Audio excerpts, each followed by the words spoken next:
Assalamualaikum warahmatullahi wabarakatuh.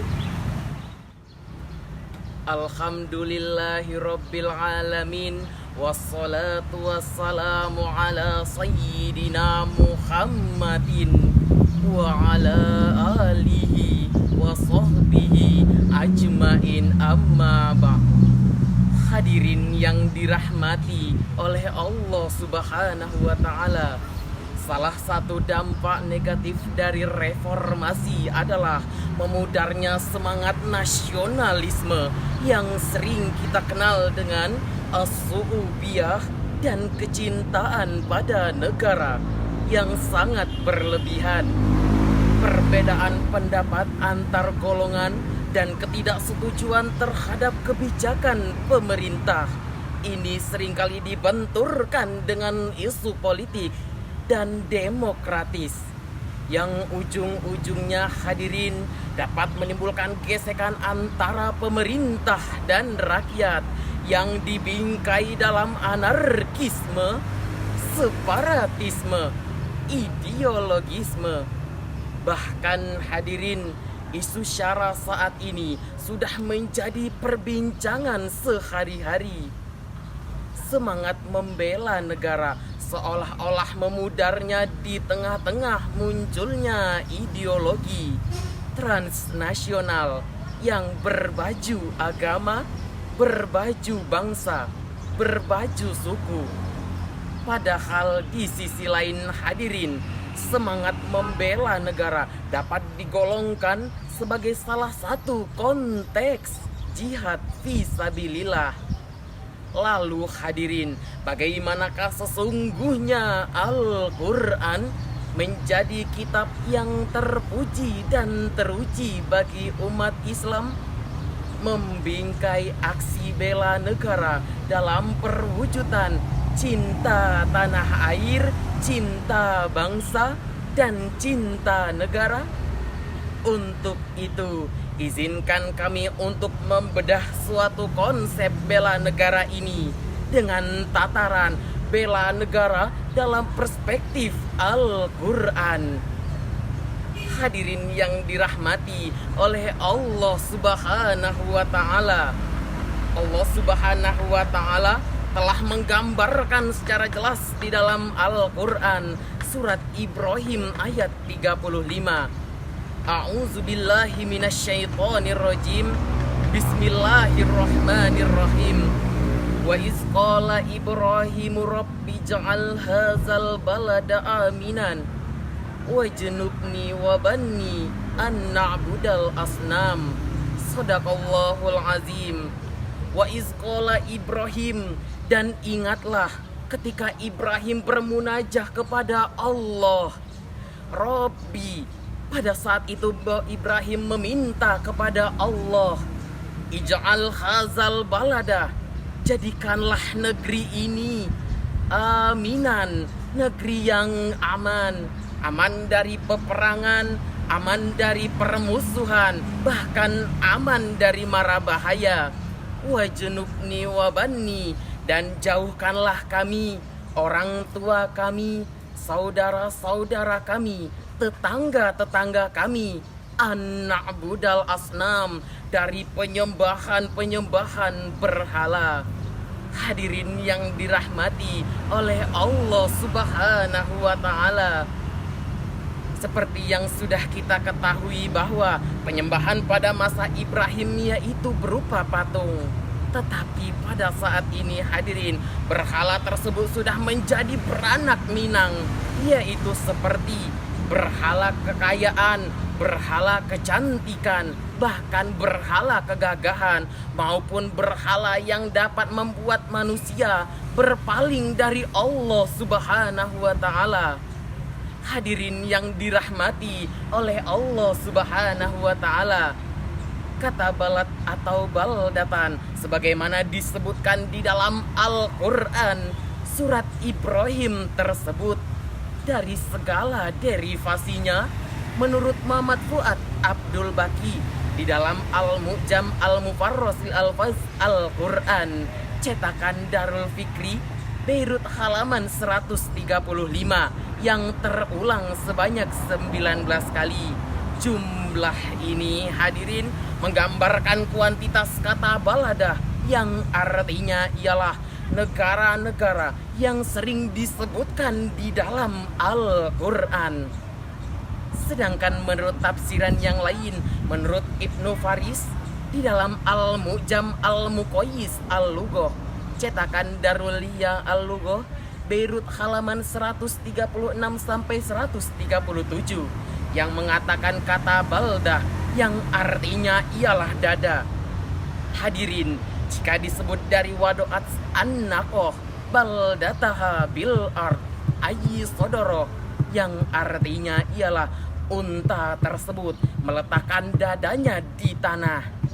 Dari makna tersebut hadirin, jadi secara semantik tempat, wilayah atau negara yang dijadikan tempat tinggal dapat disebut dengan kata balada. Hadirin yang dirahmati oleh Allah Subhanahu wa Ta'ala, dari kedua tafsiran tadi dapat ditarik simpul bahwa kata balad atau baldah ialah berperang untuk mempertahankan tanah air mereka. Jadi seolah-olah hadirin mereka harus berani memasang dada mereka untuk mempertahankan tanah air mereka. Dengan demikian hadirin dapat dikatakan secara terem kata balad atau baldah di dalam Al-Quran ialah menuntut umat Islam untuk cinta tanah air mereka, untuk mewujudkan bela negara dan mempertahankan hak-hak mereka dari orang-orang yang merenggutnya. Lalu hadirin, bagaimanakah cara mengaplikasikan jihad ke dalam kebinekaan di Indonesia? Allah Subhanahu wa Ta'ala telah menggambarkan secara jelas di dalam Al-Quran surat Ar-Hujurat ayat 13. A'udzubillahi minasyaitonirrajim. Bismillahirrahmanirrahim. Ya ayyuhan nasu inna khalaqnakum min zakarin wa unsa waj'alnakum shu'uban wa qabaila lita'arafun. Inna akramakum indallahi atqakum. Innallaha alimun khabir. Shadaqallahul azim. Ya ayyuhan nas, wahai manusia, inna khalaqnakum min zakari wa unsa. Sesungguhnya kami telah menciptakan kamu dari seorang laki-laki dan seorang perempuan. Waja'alnakum su'uban, dan kami jadikan kalian bersuku-suku dan berbangsa-bangsa. Tujuannya apa hadirin? Wa qabaila lita'arafun, agar mereka saling kenal mengenal. Tetapi inna akramakum indallahi atqakum. Sesungguhnya orang yang paling mulia di antara kamu di sisi Allah ialah orang yang paling bertakwa di antara kamu.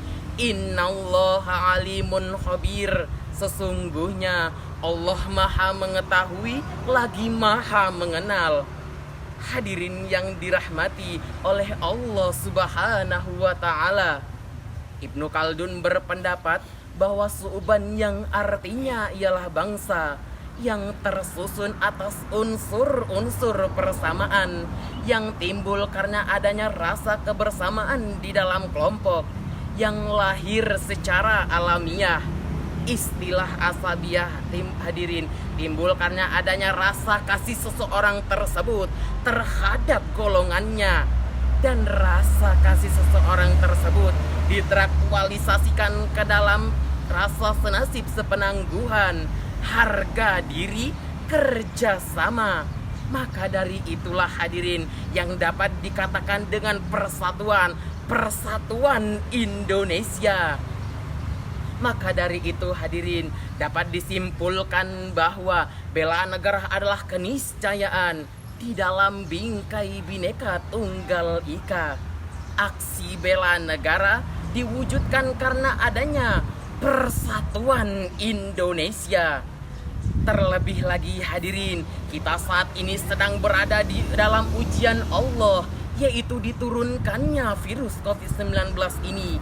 Mari kita wujudkan persatuan kita untuk memutus rantaikan penyebaran virus COVID-19 ini dengan cara tetap di rumah dan patuhi peraturan dari pemerintah. Maka dari itu kita dapat mewujudkan persatuan Indonesia. Mengenang Kiai Haji Hasyim Asy'ari yang memompa semangat bela negara untuk mempertahankan negara Indonesia dan mempertahankan kedaulatan negara Indonesia. Untuk itu, mari kita bersolawat sejenak untuk mengenang Kiai Haji Hasyim Asy'ari sekaligus sebagai penutup pidato kita hari ini. Ya lal waton, ya lal waton, ya lal waton, hubul waton minal iman, wala takun minal hirman. Inhadu ya lal waton, ya lal waton, ya lal waton, ya lal waton, hubul waton minal iman, wala takun minal hirman. Inhadu ya lal waton.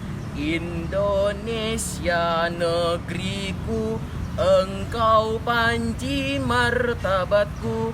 Siapa datang mengancammu kan binasa di bawah durimu. Siapa datang mengancammu kan binasa di bawah durimu. Hadaniyallahi wa iyyakum. Mungkin hanya itu yang dapat saya sampaikan. Kurang lebih saya mohon maaf.